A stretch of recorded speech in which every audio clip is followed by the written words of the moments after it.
Welcome to the Entrepreneur Podcast. I'm your host, Jake Haynes. And if you can't tell, the set is a little bit different, and I don't have my co-host and better half, Savannah. I'll explain that here more in a bit. Just forewarning you, it's extra late tonight. Usually we start doing these podcasts around 8 o'clock. Right now, I'm not even getting started till 10, and I'll explain why now. And if I feel like I'm coming out the gates a little hot, you'll understand.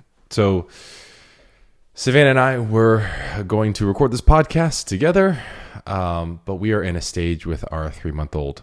For the sake of transparency, because we're documenting this journey just to show what it's like and the realities of starting a business and running 2 separate businesses while having 4 kids, one of which is a newborn, and a very needy, colicky one at that. How colicky, you ask? Well, he, at this stage, does not want to be... we can't put him down, ever. Even if we need to go to the bathroom, he's going to scream immediately. So you can't put him down. And if you're holding him, you can't sit down. So you have to bounce all the time. So you're not able to sit down if you're holding him. And then there's a certain point throughout the day that he is just ready to go to sleep. And when he's ready to go to sleep, he is going to let you know by crying and screaming until you go off into a quiet room and you put him down away from the other kids and any other noise with white noise on in a dark room. And we just play that game all day. Pass the baby back and forth between Savannah and I when we can. If I'm working, she's like having to keep the kids preoccupied and set up with certain things, snacks and food and a show or something so that she can go put the baby down, try to roll away, usually unsuccessfully. So again, coming out the gates a little hot because it's late. So just forgive me if we're both a little frustrated at just the situation. It is what it is. And I guess this makes for decent content considering we're talking about running businesses while being parents and the reality of it. And hey, this is the reality. And wanted to reinforce again that we've talked about before. We do not have easy babies. We have wonderful children, but we do not have easy babies. And again, for those who think, oh, there's no way I can have 4 kids or I have kids and I can't start a business, you can. We don't have magical babies. We don't have easy babies. We've said that before, and it's true. And it's just an example of this as well. We have wonderful children. And around the mark of, really around 4 is when things start to get easier, but like the first few years are super tough with infancy, and then either year 2 or year 3, depending on the boy, causes it to be extremely hard. And so we have a 2-year-old right now and an infant. And so it is, to say the least, a really difficult season between them both. We are very happy, very blessed, but it is just an exhausting season when you're trying to grow companies, intentionally raise humans, intentionally, holistically live a more connected life. For those who understand that, we'll get that. And yeah, just to live intentional lives, virtuous lives, lives of meaning. And we are so happy and so blessed with what we have, but it is just a very hard season. So if you can tell on my face, or if you can see I'm frustrated, I am. And again, I just want to reinforce, we don't have easy babies. They're very colicky, very needy. It is a very hard season. And if we can do it, then you can too. And with that, let's get into what I really want to talk about, which is if you make these 2 financial decisions before you start a business, this will help you start a business. Let me rephrase it a little bit differently. If you're trying to start a business and you aren't making these 2 financial decisions now, then you probably will not start a business. Being totally honest. We haven't done everything perfectly. We're going to talk about personal finances today. We have not done everything perfectly. We have not lived and budgeted well and very accurately. We're just more feeling people, even though I'm more type A and Savannah's not. We both hate budgeting, but we do it. When we are doing well for ourselves and I was working in sales, making good money, then, we would just kind of have general buckets and just keep an eye on things and have more of ratios, live off of ratios. When it's a little bit more tight like it is now, where we're throwing everything into our business and hiring and growth, then we're keeping things really lean so that we can make sure that we can keep this thing going and as it keeps going, increase the likelihood that it keeps going no matter what happens, increasing the runway. So if, again, you want to start a business, one of the things that we did do right in all of this was, before we started the business, we didn't go crazy on budgeting, but we kept it lean. Now, I live around the Franklin, Tennessee areas, and Dave Ramsey is huge. And he's a very polarizing figure of either you love him or you hate him. Either way, you have really strong opinions, especially considering he's around this area. And so this one hits a little closer to home just because everybody's thinking about it in the Middle Tennessee area. Everybody's thinking about budgeting. Everybody's thinking about debt because it's where the HQ of Dave Ramsey is. And there's so many employees here that it's on everyone's mind in this kind of area. So budgeting, again, we were focused more on increasing income because we realized that you can only budget so far. You can only cut back so much. And that's not to say to live just however you want and just to live off feeling. What I'm saying is I think you should know how to live within your means, but your primary focus and passion and effort isn't necessarily paying off debt, though that should be part of it. I think your number one focus should be increasing your income, because paying off debt and having expendable income to grow your business and do everything else becomes much easier when you focus on creating income. For me, even though I fell into sales and I didn't necessarily even ever want to touch sales, I couldn't go back to a 9-to-5 job without some kind of variable pay. To some, that sounds scary and terrifying, and you probably would not do that. But for me, we just enjoyed, like, okay, we live on our base. Let's say, like one company I worked for is $75,000 base, and that's what we lived on. And then the variable was another $75,000 for a total of $150,000. If you hit anything above that, great. If you didn't, hey, at least, a little bit extra is better than nothing because we're living on our base. That was kind of always our philosophy, is how we budget, is like live on the base. Anything else that comes in extra in commission, is fine. We'll allocate it as we see fit, but as long as we don't get fired, we're good. And so I love the variable income. And as a business owner, while it is nerve-wracking, I appreciate that side of the business because I recognize, yeah, of course it's a little hard at the beginning, knowing that you have to keep it lean and hire employees, and there's overhead and taxes and everything else you have to worry about. But that's just for a time. The variable income will also, if you just keep at it, will end up being a good thing in the long term.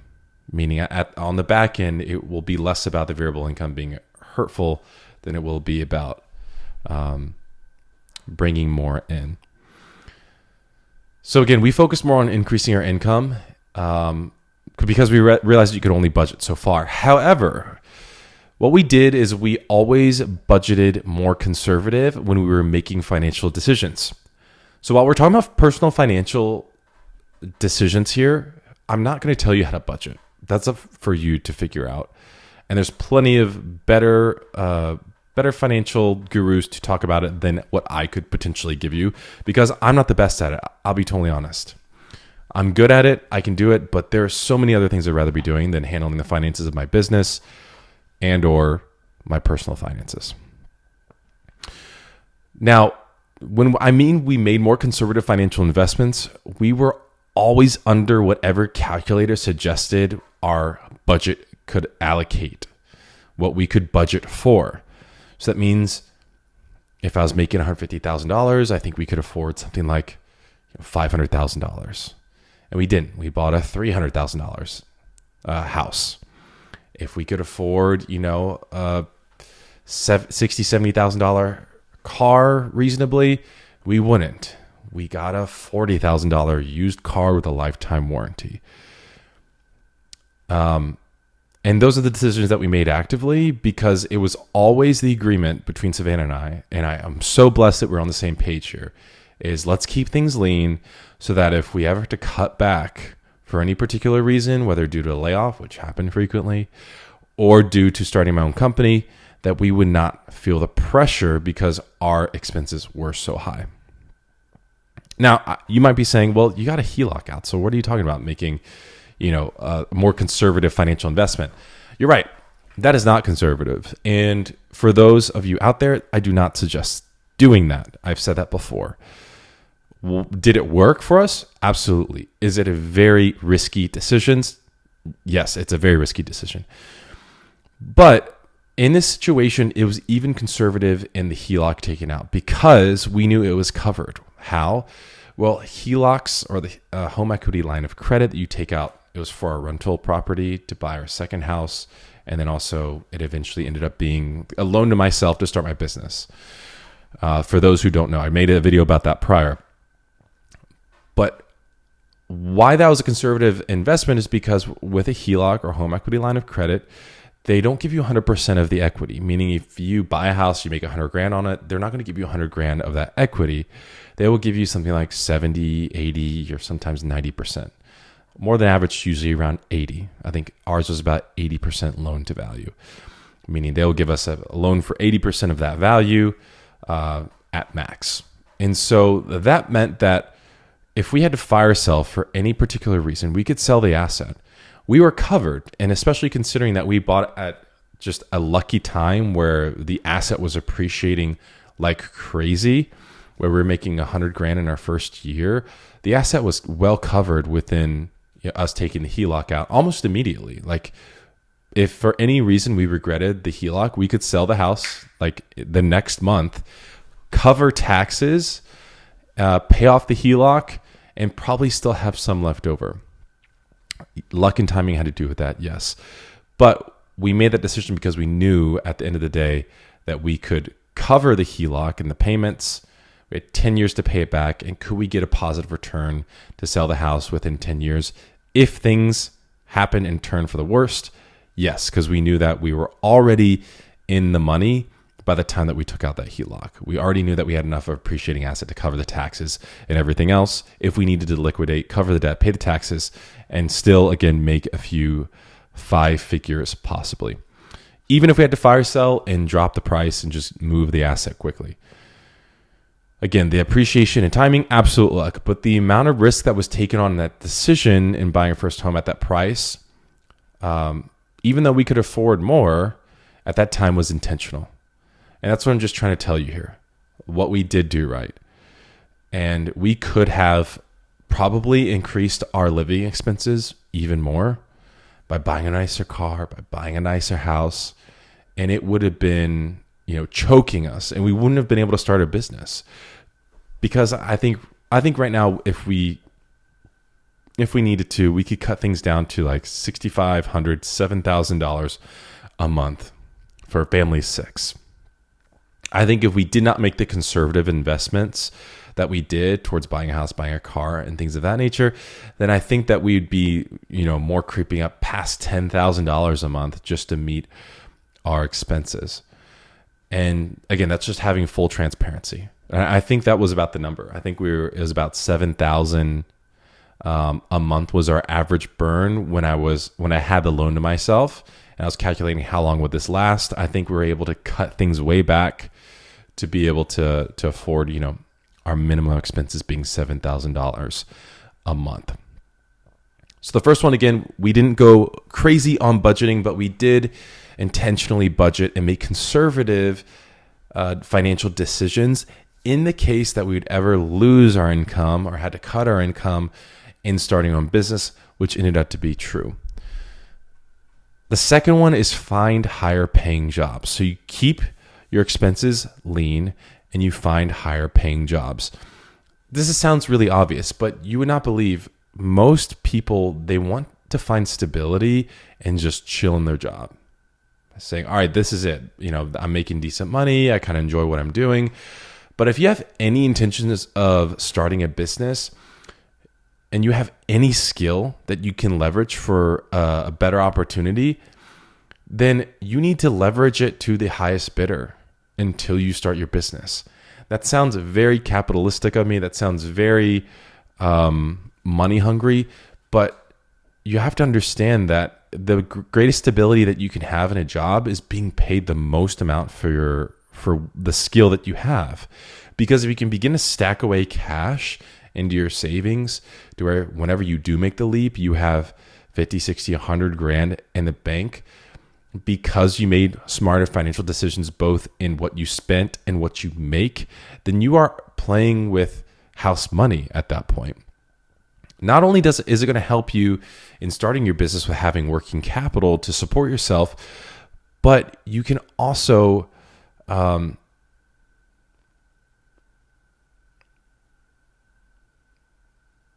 my goodness, I lost my train of thought.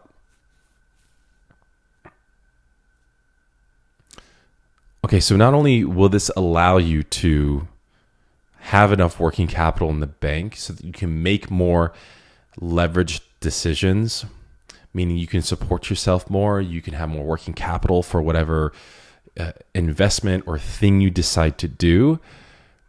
That's one reason why you want to take on a job to the highest payer and continue to level up your job as frequent as possible. But the second reason is because you should find someone that will give you a chance to level up your skills, your responsibilities, and your pay, preferably at the same time. So you either have two options when you're looking for a different job. Either get a job of the same type with a different company that pays you more, or you look for a job that's one rung up. Let's say you're a frontline salesperson. Maybe you're going for a sales manager this time. Or maybe you're SDR. You're just like a frontline cold caller. Maybe next you're trying to go AE. Then maybe from AE, you're going to go for a manager. And then manager, maybe you'll go to director. And for director, maybe you go to VP. And you might say, Jake, this is completely unreasonable given the economy and given the tech space and all that. Listen, I was able to do this when I was forced to. I was able to go from account executive to manager to director in around 2 years. Why? Because I was forced to. I was laid off 4 times in 2.5 years during the worst layoffs that we've ever seen in tech history. So to say that you can't do it is naive. Just being totally honest. If I was able to do it then you're able to do it now. But here's the key. I didn't just take any opportunity.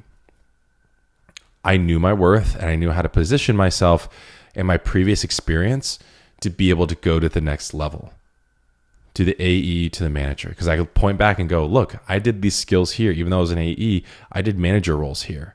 And then when I was a manager, I could point back and go, hey, listen, I really think that it would make more sense for me director because X, Y, and Z. Then I worked my way up to director position. And then the same thing. You just look back at your experience like, hey, the title doesn't reflect it, but here's some things that I did of a VP type role. And then you get the VP role with maybe a small company. And then they give you a chance at a bigger company. Like you can see how this works. So if you're not sure of like, how do I level up? I've made a video about this before that goes more in depth into this, but it is very simple. When you have your job, no matter what it is, you should take on additional responsibilities. You should just do more. You should train people. You should help, another coworker in a different department. Maybe you're in sales and you start to help someone in marketing for free. Or maybe you start like, hey, I'll train the new hires. Because guess what? Then you can go to the next opportunity. If you're just a salesperson, you can go, hey, yeah, I'm just a salesperson. I'm just an account executive. But I have 2 years of experience of training new hires. I've trained three 12 classes of new hires over the past year. So, about 36 people. Ask my boss. And it's just taking those little things that you volunteer for that most people are like, I don't want additional responsibility. I just want to cruise in my job and make my paycheck and just do what I need to do and get out at 5 o'clock. But if you just take on a little bit more responsibility, then it allows you to look, if you are forced to or you want to, it allows you to then go for the next rung in the ladder of your career and point back and go, listen, I know that my title doesn't reflect it, but I have the experience around these areas And let me show you how. Let me show you the result. Let me show you how. And that's how I was able to go from AE manager director to VP in 2 years, as I experienced layoffs. And by most people's account, it would seem impossible that if I got laid off, I could go to the next level. But I did, because I had great references. Because even though the layoffs were unfortunate, but they weren't my fault. They weren't due to me failing necessarily. They were due to factors outside of my control. And so I did, one, always volunteer for more than what was in the job title. And two, I documented the hell out of everything. Any numbers, any metrics, more than the CEOs that I worked for, more than my managers. I documented all the numbers that I could gain. If I beat a record, I wrote exactly down the date and what happened. And here's, again, I talk about this in another video. This is very redundant. If you've already seen this, apologies. But another point to this that helps you level up in these conversations is knowing your numbers, because you don't want generic, I help train and develop new sales people. Like, that's so generic. But if you can say, I've helped 48 new hires of the past 2 years go from 0 to 100% comp within their first 2 years or 2 months of onboarding. Okay, now you have my attention. But if you're not documenting that stuff within the job, then you're losing your potential to really sell yourself and for it to be believable. Because to say I helped a ton of new hires onboard, no one cares. But if you say I helped X number of new hires onboard and hit X, Y, and goal within X timeline, then you have someone's attention and it's much more believable. And I never made up any figures, and I never kept the numbers on my work computer. I always kept the numbers of any record that I beat or any accomplishments that I got at my work. I would write them down in a Google sheet on my personal computer for later. And so that I have a complete work history of all that I've done from the beginning of my career that I can reference and look back on and know, because I can't remember the numbers from 3 companies ago, but I did write them down. And it makes my resume much more believable because it's all corroborated data. It's all facts. None of it's made up. In fact, if they were to try to corroborate this information anyways, the managers there now would probably be like, I don't know, I'm sure it sounds about right. Because they probably weren't even tracking it back then as closely as I was. So this is getting a little tangential. Apologies, but just these are really vital tips for those who are actually looking up to level their careers while they're trying to start a business. It is so vital. It is not hard. I promise you. It isn't easy, but it's not as hard as it seems. And that sounds counterintuitive. It is not easy in execution, meaning most people won't do this. But it is easy in understanding. If you do this, this, and this, it will equate to you finding a better job. And that is, if you just continue to search for jobs, even if you're okay with your job and you're making decent money, you should still be applying for bigger and better opportunities or something that's making more money. If you truly want to start a business, if you are truly, your desire is to be an entrepreneur and to start your own thing, you need to leverage your skills and level up your skill set and level up the amount of cash that you're getting so that you can put it away and have working capital for whenever you need to start your business. And so you should be continually trying to level up your skills. And you're only going to be able to level up your skills if you have really good data backing up your work situation on what you've done historically. And you're only going to be able to back up your data and have relevant data if you just do a little bit more. You just go to the next, you just do a little bit more than the employee next to you. You just raise your hand for the groups that they're putting together on the specific project, or the stuff that people don't want to do. Just raise your hand for it. And then you become the guy, and they might even promote you internally. But if not, then you have a lot of leverage to use from your previous work experience to go to the next level. So again, with that being said, this is not advice for everybody. This is advice for someone who is a parent entrepreneur out there who is wanting to start a business one day. These 2 tips, while we haven't done everything right financially and haven't always made the wisest decisions, we have done a few things really well. We invested early into the stock market that's going to, if we make no other money than what we are now, which is the least amount of money we've ever made in my entire career because of starting a company and keeping things lean and putting it all towards employees and marketing. If I make no more money than what I've already made, I just keep putting a little bit of money into the stock market. I put so much money in the stock market in my early 20s. It's worth 6 figures. It just hit 6 figures recently. And I'll retire somewhere between 5 and 13 million if I do nothing else than what I'm doing right now. So that I make that point just to say, like,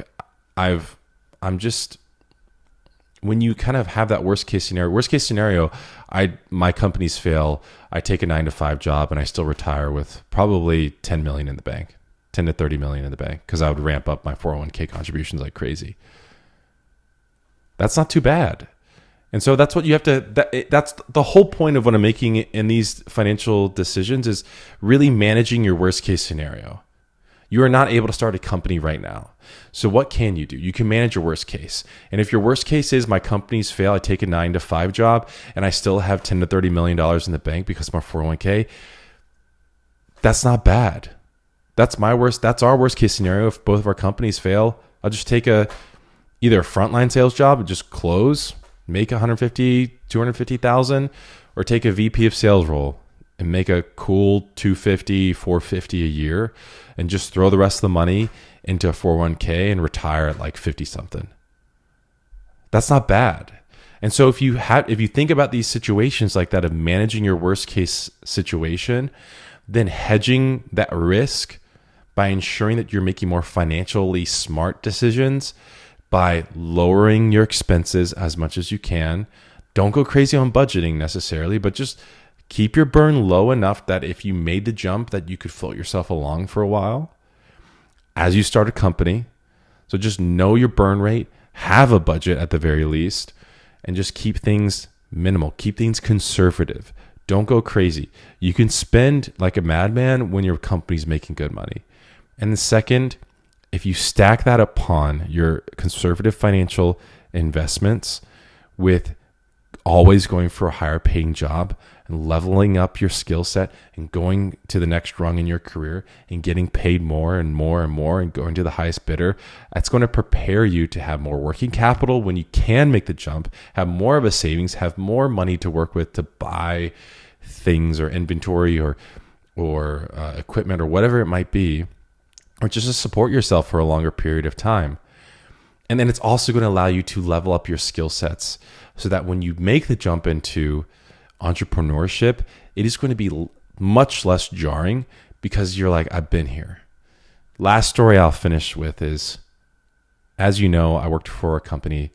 I was kind of like the co-CEO. That's what the board specifically called me. I'm not tooting my own horn, but they said I was the co-CEO because I really helped them enter the US market as an international company, even though I was the VP of sales. And so that's because I didn't just do the VP of sales role. I was really kind of like heading product and the future of the company. And I was really invested into it. And that's part of the reason why when I had the layoff with this company and the board had this huge dispute with the prior CEO and there's lawsuits flying around and everything, and half the company got let go, and then the company eventually got liquidated. The jump to entrepreneurship was a lot less jarring. It was a lot less jarring because I was able to consistently leverage my opportunities to the next thing, to take on more and more responsibilities, to go from, all right, I'm a kill something and drag it home as an AE. Then I'm going to learn how to manage people as a manager. Then I'm going to learn how to manage managers as a director. And then as a VP, a whole organization, even though it was a startup. So it was relatively small, relatively flat org chart. But still, how do I lead a company as a VP moving forward? And so I was just able to continue level up my skill sets and be able to then look back and go, well, entrepreneurship isn't all that scary to me because I know how to sell, I know how to lead, I know how to lead a company of what this looks like. Like I've been here before. And while it might seem scary to you to going outside your comfort zone and taking on another job, another risk with new employees and new employers, it's so important for you because it allows you to add more tools to your tool belt. And those tools are going to be really important to you later on, whether or not you realize it when you actually make the leap into entrepreneurship. So that's all that I have for tonight. I'm dog tired, and I hope that you can sense our sincerity. Savannah wanted to be here. We're both frustrated at the situation with an infant, but this is the reality. She's not going to be here, I guess, every time, though we will miss her. And so we've been a little bit in the dark because a mentor of mine passed away. So I've been traveling, and we've had a newborn who's been in this mental leap or something where he's just so fussy. And so this is the reality of entrepreneurship, is death and cranky babies, unfortunately. And I'm just kind of in a weird mental space, but I'm grateful. I have a wonderful life. I have an amazing partner and wife and co-founder and family, and I live in the best town in America with amazing people, and I have close friends. So it is a hard season, but I'm grateful. And I'm grateful for you all. I hope that even for the two people that are listening to this right now, that you're getting some value out of this. And I'll just ask that you would submit your questions to us in either the voicemail or on YouTube or Gmail, whatever it might be. Submit your questions, and we'll make content out of it. And I'm really excited because we have some future guests coming up for just the future of the podcast. Here's something that me and Savannah feel really passionate about. Not only is it this documenting our story as double parent entrepreneurs and starting our own companies, but also in highlighting some parent entrepreneurs making the leaps themselves. So we have two entrepreneurs that will be hosting here shortly, talking about their startups and making the full-time to entrepreneurship leap. And we'll follow their story if we find it interesting. In addition to new entrepreneurs making the leap as parents, we will also be looking at some stories of people who have made the leap and have been successful. You know, we're talking about 7, 8, and even 9-figure entrepreneurs that we have lined up. So while this has been primarily our story as we document our path of starting companies while raising children, we are really excited to highlight some of your stories, some of your startups. And so if you're listening and you have an interesting startup and you're making the leap and you're trying to figure out how to go from part-time to full-time, and you are committed to your business, then we love to potentially feature you if we think it's interesting on the podcast, and maybe even follow your journey and help mentor you if we can do so. And then also you'll be seeing some additional legacy builders on how they made the journey for those who are already successful. So I'm really excited about the future of this.